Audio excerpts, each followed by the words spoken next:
அந்த தோகை குந்தாய்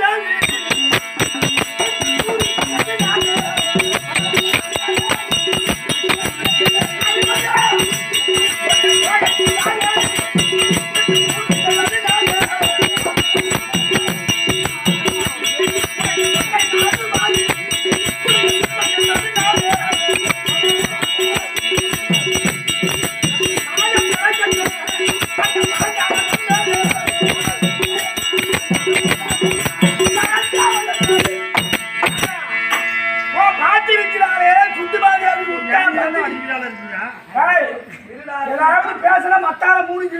பேசணும் அடிக்காத விடுவோம் பாட்டடிச்சால குட்டிமாதேவி அவன் சின்ன வயசா இருக்கும் போது தூர்வாசம் கிட்ட வாங்கினாரா மந்திரம் அவன் வீட்டுக்காரன் பாட்டடிக்கிறானே பாண்டி மகாராஜன் அந்த கமிழாட்சி வீரியம் இல்லாத கமிழாட்சி பொட்ட கமிழாட்சி அவனால புள்ள